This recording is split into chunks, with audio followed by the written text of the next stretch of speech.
దేవునికి స్తోత్రము, దేవదేవునికి వందనములు.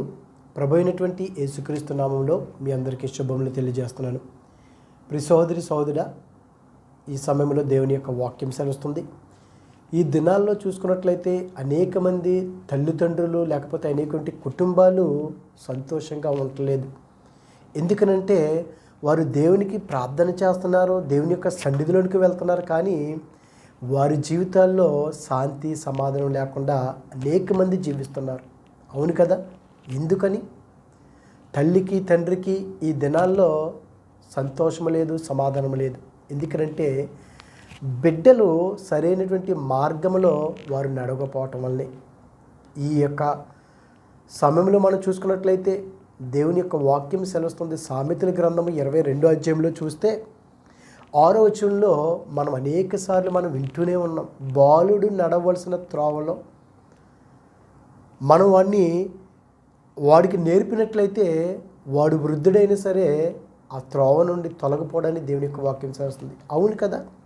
బాలుడిగా ఉన్నప్పుడే మనం బిడ్డల్ని దేవుని యొక్క వాక్యంలో వారిని మనం తర్ఫీదు చేయాలి, నడిపించాలి. అప్పుడు యవ్వన కాలంలో ఎందుకు పడిపోతాడు? వాడు వృద్ధుడైనా సరే తొలగిపోవడానికి దేవుని యొక్క వాక్యం సెలవుస్తున్నప్పుడు యవ్వన కాలంలో పడిపోవటానికి అవకాశాలు ఉండవు. దేవుని యొక్క మాటలు వింటారు, దేవుని మార్గంలో వారు నడుచుకుంటారు, తల్లిదండ్రులకు విధేయత కలిగి జీవిస్తారు. అంటే అనేక మంది తల్లిదండ్రులు బిడ్డలకి బాలుడు నడవలసిన త్రోవని చూపించకపోవటం. అవును కదా? ఒకడికి త్రోవ తెలియనప్పుడు మనం చూపించాలి, ఇది సరైనటువంటి మార్గం అని. లేకపోతే వాడు ఎక్కడికి వెళ్తున్నాడో వాడికే తెలియదంట. మరి బిడ్డలుగా మన బిడ్డలైనప్పుడు వారిని సరైనటువంటి త్రోవలో మనం నడిపించకపోతే, వారు బాలురుగా ఉన్నప్పుడు వారు నేర్చుకోకపోతే యవ్వన కాలంలో వారు ఏమవుతారు? వారి ఇష్టానుసారంగా వారు జీవిస్తారు. బైబిల్ గ్రంథంలో సంసోను కూడా యవ్వనస్తుడే కదా, దేవుని యొక్క వాక్కు చేత వచ్చినటువంటి వాడే కదా. అటువంటి వ్యక్తి దెలీలి అనే స్త్రీ యొక్క మోహంలో పడిపోయాడు. ఫిలిస్తీన్ల చేతిలో. అంటే చివరికి ఏ విధంగా చనిపోయాడో మనం చూస్తున్నాం కదా. మరి యోసేపు ఏ విధంగా నడుచుకున్నాడు? బాల్యము నుండే 12 మంది ఉన్నారు, కానీ అందులో ఒక్కడు మాత్రమే దేవునికి విధేయత కలిగి, తల్లిదండ్రులకు విధేయత కలిగి జీవించాడంటే మన బిడ్డల్ని ఎంత జాగ్రత్తగా పెంచుకోవాలి. ఎందుకనంటే దేవుని యొక్క వాక్యం చూస్తుంది. అదే అధ్యాయంలో 22:15 చూస్తే బాలుని హృదయములో మూఢత్వము స్వాభావికముగా పుట్టినంట. ఆ మూఢత్వం ఎలాగొస్తుంది? స్వాభావికంగా. ఒకడేమీ చెప్పవసరం లేదు. బిడ్డలు అబద్ధాలు ఆడుతున్నారంటే ఎక్కడి నుంచి? ఎవరైనా నేర్పిస్తారా? పనిగట్టుగా నేర్పిస్తారా? దొంగతనము, అబద్ధాలు, చెడుతనాలు చేయరు కదా, చెప్పం కదా మనం అట్లాగా బిడ్డలకి. కానీ చూడండి, మన బిడ్డలు ఎక్కడికి వెళ్ళావు నాయనా అని అడిగితే ఎక్కడికి వెళ్ళలేదు, నేను ఇక్కడే ఉన్నానంట. అరే ఇది ఎవరు తీశారు, ఇది ఎవరు తిన్నారంటే నాకు తెలీదు అని అంటారు. అంటే ఆ మాటలు ఎక్కడి నుంచి వస్తున్నాయి వారికి? స్వాభావికముగానే. అంటే ఆ స్వాభావికంగా ఆ మూఢత్వము ఆ హృదయములో పుట్టకుండా ఉండాలంటే బాల్యము నుండే అనేకసార్లు విన్నాం. నూతన నిబంధనలో, కొత్త నిబంధనలో తిమోతి గారికి తన యొక్క అవ్వైనటువంటి ఆ లోయ తల్లి అయినటువంటి యునేకే బాల్యము నుండే శక్తిగల లేఖనములను బోధించినట్లుగా మనం చూస్తున్నాం. అవును కదా? బాల్యము నుండే దేవుని యొక్క వాక్యము ఎలాంటిది? శక్తి కలిగినటువంటి వాక్యము. నువ్వు దాన్ని బోధిస్తూ ఉండినట్లయితే ఆ త్రోవ నుండి తప్పిపోరు. వారిలో మూఢత్వం ఉండదు. బాలుడి నుండి వారి యవ్వన కాలంలోనికి వచ్చినప్పుడు వారు త్రొట్టిల్లిపోరు, పడిపోరు, జారిపోరు, దేవునికి దగ్గరగా ఉంటారు. ఒక్కసారి ఆలోచించుకోవాలి. ఇకనైనా సరే ఎవరికైతే చిన్న బిడ్డలుగా ఉంటున్నారో ఆ బిడ్డల్ని చూడండి, 2.5 సంవత్సరాలు వస్తే స్కూల్లో జాయిన్ చేసేయాలి. 3 సంవత్సరాలు అయితే స్కూల్లో వేసేయాలి, బాగా చదివేసుకోవాలి, మంచిది. కానీ వాటన్నిటికంటే ప్రాముఖ్యము దేవుని యొక్క వాక్యము, శక్తి కలిగినటువంటి ఆ వాక్యాన్ని కనుక మనం బోధించినట్లయితే, మనం విన్నాం అనేకసార్లు వీటి గురించి. అయితే తిమోతికి నేర్పించేశారండి వారి యొక్క, చూడండి 2 తిమోతికి రాసినటువంటి పత్రికలో 3:14 క్రీస్తు యేసునందు ఉంచవలసిన విశ్వాసము ద్వారా, నువ్వు విశ్వాసం ఉంచితే రక్షణ వస్తుందంట. రక్షణార్థమైన జ్ఞానము నీకు కలిగించుటకు శక్తిగల పరిశుద్ధ లేఖనములను బాల్యము నుండే నీవు ఎరుగుదువు. అపోస్తలుడు పౌలు గారు అంటున్నారు తిమోతి గారితో, ఇదిగో నీవు విశ్వాసము ద్వారా రక్షణార్థమైన జ్ఞానం నీకు కలిగించుటకు శక్తిగల పరిశుద్ధ లేఖనములు బాల్యము నుండి నీవు ఎరుగుదువు గనుక నీవు నేర్చుకొని రూఢి అని తెలుసుకుని ఉన్నావు. ఇదిగో వాటి యందు నీవు నిలకడగా ఉండుము. అవును కదా, ఈ శక్తి కలిగినటువంటి ఈ లేఖనాలు కనుక మన బిడ్డలకే బాల్యం నుండి నేర్పించాలండి. కానీ మనం నేర్పించట్లేదు. ఈ లోకానుసరైనటువంటి జ్ఞానమే బిడ్డలకు నేర్పిస్తున్నాం, కానీ ఆత్మానుసరైనటువంటి ఆ పరలోక రాజ్యానికి బిడ్డలకు మనం దారి చూపించాలి. ఎందుకంటే మనకి ఇదే జీవితం కాదు, మనకు మరి ఒక జీవితం ఉన్నదని మనం గ్రహించుకున్నట్లయితే, ఇదిగో బాలుడు నడవలసిన త్రోవలు వాడికి నేర్పుతాం, వాడు వృద్ధుడైనా సరే దాని నుండి తొలగిపోవడం. ఎక్కడ మనం బిడ్డలకి బాల్యంలో నేర్పించట్లేదు. వారు యవ్వన కాలంలోకి వెళ్ళేటప్పటికీ భయంకర పరిస్థితులకు వెళ్ళిపోతున్నారు. మత్తు పానీయాలు, మాదక ద్రవ్యాలు, త్రాగుబోతులు, వ్యభిచారులు ఎంత భయంకరంగా జీవిస్తున్నారు బిడ్డలు, యవ్వనస్తులు. చేయకూడనటువంటి పనులు, కార్యాలు. అంటే వీటికి కారణం తల్లిదండ్రులు సరైనటువంటి మార్గంలో బిడ్డల్ని పెంచకపోవటమే మూల కారణం. వారికి ఎందుకు వారి యొక్క హృదయము బాలుని హృదయంలోని మూఢతో స్వాభావికంగా ఎందుకు పుట్టేస్తుంది? శక్తి కలిగినటువంటి లేఖనాలు మనం బోధించకపోవటము. తర్వాత అయ్యో నా బిడ్డలు నా మాట వింటలేదు, నా కుమారుడు నా కుమార్తె అని ఎంత రోదన చేసినా వేదన పడ్డా ఏం ఉపయోగం ఉంటుంది? మొక్క ఉండగానే దాన్ని మనం సరిదిద్దాలి. మౌన అయిపోయిన తర్వాత దాన్ని మనం సరిగ్గా చేయలేము కదా. మొక్క ఉండగానే నువ్వు దాన్ని ఏ విధంగా మలచాలో ఆ విధంగా మలిచినట్లయితే అది చక్కగా పెరుగుతుంది. అది చెట్టు అయిపోయిన తర్వాత, వంగిపోయిన తర్వాత దాన్ని నిలబెట్టాలంటే విరిగిపోతుంది, పాడైపోతుంది తప్ప మన వల్ల అవ్వదు. అలాగే మన బిడ్డలు కూడా బాల్యము నుండే దేవుని యొక్క వాక్యాన్ని మనం బోధించాలి. అప్పుడు వారు దాని నుండి తొలగిపోరు. అందుకే విలాప వాక్యంలో 3:20లో యవ్వన కాలమున కాడిమోయుట మేలు.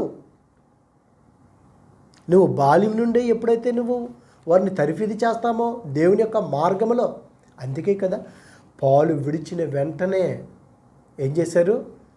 అన్న దేవుని యొక్క సన్నిధిలో విడిచిపెట్టింది. అది అందుకే సమూయేలు గారు ఒక ప్రవక్త, ఒక న్యాయాధిపతి. ఆ విధంగా దేవుడు నిలబెట్టుకున్నాడు.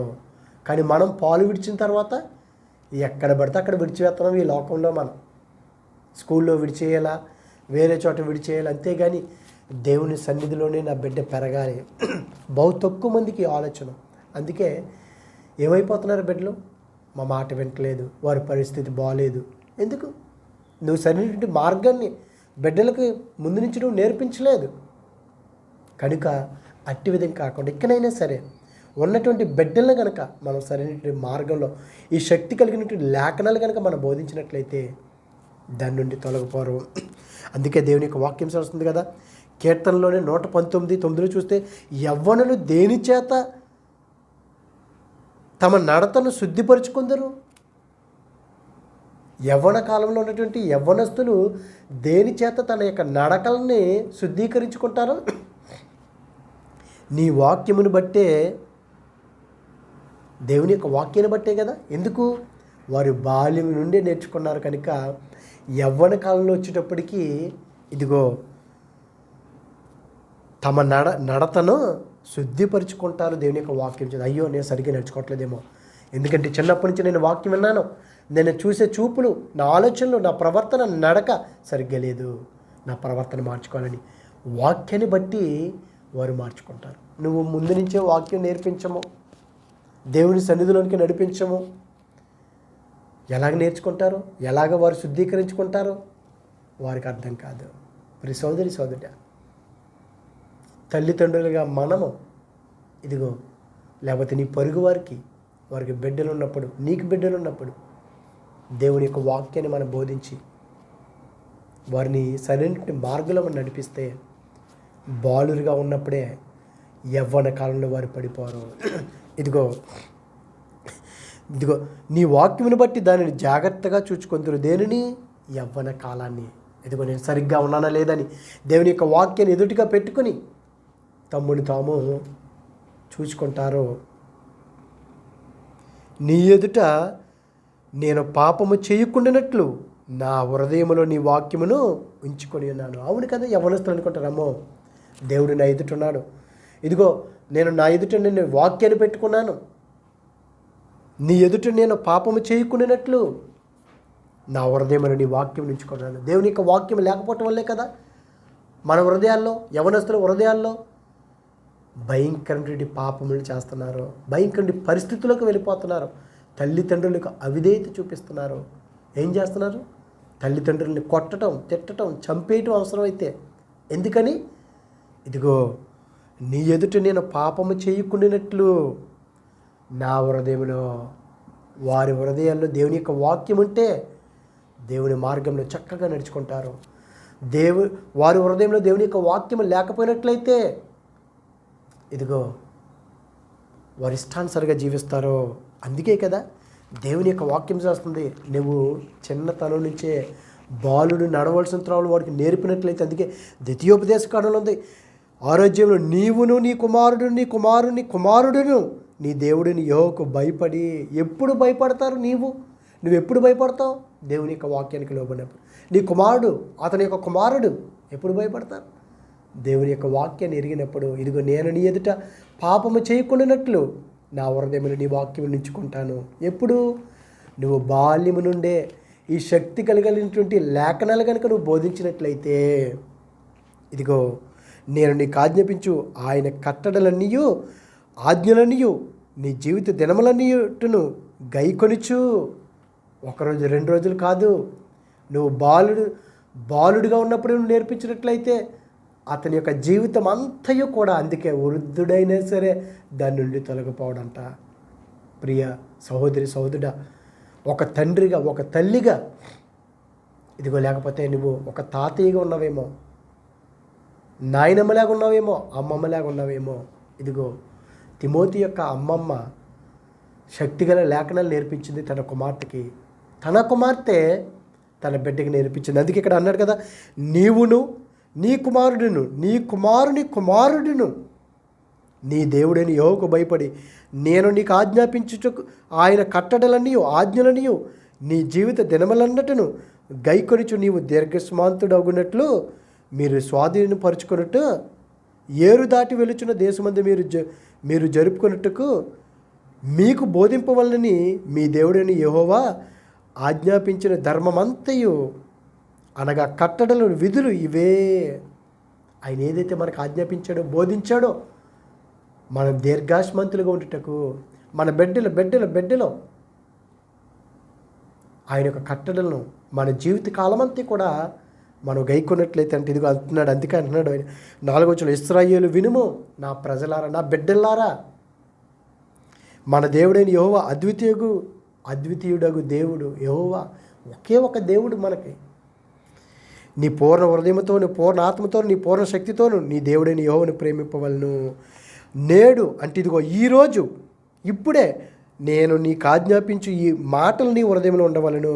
మొట్టమొదటిగా తల్లిదండ్రుల యొక్క హృదయంలో దేవుని యొక్క మాటలు ఉండాలి, దేవుని యొక్క వాక్యం ఉండాలి.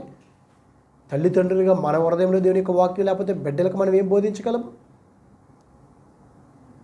బోధించే బోధకుడికి తెలియకపోతే క్లాసులో విద్యార్థులకి ఏం బోధిస్తాడు? తల్లిదండ్రులు ఏంటంటే మనకి తెలియకపోయినట్లయితే, ఇదిగో మొట్టమొదటిగా నేడు నేను నీకు ఆజ్ఞాపించి ఈ మాటలు నీ హృదయంలో ఉండవలను. నీవు నీ కుమారులకు వాటిని అభ్యసింపజేసి, నీ కుమారుడికి, నీ కుమార్తెకి, నీ బిడ్డలకి వాటిని అభ్యసింపజేసి, అంటే నువ్వు చెప్పాలి, నేర్పించాలి. నీ ఇంట కూర్చుండినప్పుడును, త్రోవ నడిచినప్పుడును, పండుకొనినప్పుడును, లేచినప్పుడును వాటిని గురించి మాట్లాడు. మనం ఏం మాట్లాడతాం? పండుకునేటప్పుడు నీకు స్కూల్లో ఏం చెప్పారు చెప్పు. వచ్చిన వెంటనే నీకేం చెప్పారు స్కూల్లో, నీకేం నేర్పించారు. పండుకునేటప్పుడు ఒకసారి చెప్పు మరలా. కానీ అవి కాదు. ఇదిగో నీ బిడ్డలకు నువ్వు నేర్పించవలసింది దేవుని యొక్క వాక్యం కనుక నువ్వు నేర్పించినట్లయితే, నీ కుమారులకు వాటిని అభ్యసింపజేసి నీ ఇంట కూర్చుంటున్నప్పుడు, త్రోవలు నడుచుకొని వెళ్తున్నప్పుడు, నాన్న ఇదిగో నువ్వు ఎప్పుడైనా నువ్వు నడుచుకుంటూ వెళ్తున్నప్పుడు నీకు ఏదైనా దొరికింది, అది నువ్వు ఆశించకూడదు. ఎవరిదైతే వాళ్ళకి ఇచ్చేయాలి. నువ్వు దొంగతనం చేయకూడదు, అబద్ధాలు ఆడకూడదు, పొరుగువాడిది ఏది ఆశించకూడదు. నువ్వు యవ్వన కాలంలో వెళ్తున్నప్పుడు నీ చూపులు, నీ ప్రవర్తన సరిగ్గా ఉండాలి. పడుకున్నప్పుడు, కూర్చున్నప్పుడు, నీ ఇంట ఉండనప్పుడు, బయటికి వెళ్తున్నప్పుడు నిజముగా బిడ్డలకు కనుక ఇదే బోధ చేసినట్లయితే, దేవుని యొక్క వాక్యాన్ని కనుక వారి హృదయంలో భద్రపరిచినట్లయితే, ఇదిగో యవ్వన కాలంలో వచ్చేటప్పటికి, యవ్వన కాలంలో పుట్టినటువంటి బిడ్డలో బలవంతుని చేతిలో బాణములు వంటి వారు దేవుని యొక్క పని కొరకు, దేవుని యొక్క సేవ కొరకు ఉన్నతమైన స్థితిలో వారు పని చేస్తారో. దుష్టుడు వారిని ఏలుబడి చేయడు. నీ కుటుంబం బాగుంటుంది, నీ గ్రామం బాగుంటుంది. నీ గ్రామం అంటే పట్టణము, పట్టణం బాగుంటే దేశము, ప్రపంచం బాగుంటుంది. దేవుడు ఎంత సంతోషిస్తాడు. లేదంటే సొదొమ గొమొర్రా పట్టణాలు చూసి, లేకపోతే ఆ యొక్క నోహు గారి దినాల్లో చూసి భూమి మీదకి చూసినప్పుడు అయ్యో ఎంత భయంకరంగా ఉన్నారే, వారిని పుట్టించినందుకు ఆయన విచారపడ్డాడంట, బాధపడుతున్నాడంట. ఎందుకు వీరు నేను ఈ విధంగా ఏర్పాటు చేసుకున్నానని ఆ దినాల్లో బాధపడ్డాడు. అలాగా బాధపడకుండా మన బిడ్డను మనం మార్చినట్లయితే, దేవుని యొక్క సన్నిధిలో నడిపించినట్లయితే మన కుటుంబం సంతోషంగా ఉంటుంది. ఆ విధంగా అన్ని కుటుంబాలు బాగుంటే గ్రామం, పట్టణం, దేశం, ప్రపంచము దేవుడు ఎంతో సంతోషిస్తాడు, ఆకాశం నుండి, పరలోకం నుండి. కనుక మనందరము కూడా దేవుని యందు భయభక్తులు కలిగి మన బిడ్డలను కూడా దేవుని మార్గంలో నడిపించుకుని, ఇదిగో బాలుని నడవలసిన తోడ వాడిని నడిపించినట్లయితే, అందుకే ప్రసంగికులు కూడా ఉంది కదా 14లో 11వ అధ్యాయంలో, ఇదిగో యవ్వనుడా నీ యవ్వను బట్టి నువ్వు సంతోషపడము, నీవు ఇష్టానుసారంగా జీవించు అన్నాడు. కానీ ఒకానొక దినం వస్తుంది, తీర్పు తీర్చే దినము. ఆ తీర్పులోనికి నువ్వు వెళ్లకుండా ఉండాలంటే యవ్వన కాలంలో నువ్వు చాలా నిష్టగా ఉండాలి. కొన్ని విషయాలు నువ్వు చంపుకోవాలి, కొన్ని వాటిల్లో సంతోషంగా ఉండకూడదు, విచారంగానే ఉండాలి. కానీ దేవుడు నిన్ను ఒక రోజున ఆయన నిన్ను తృప్తిపరుస్తానని దేవుని యొక్క వాక్యం సెలవుస్తుంది. కనుక యవ్వన కాలమందు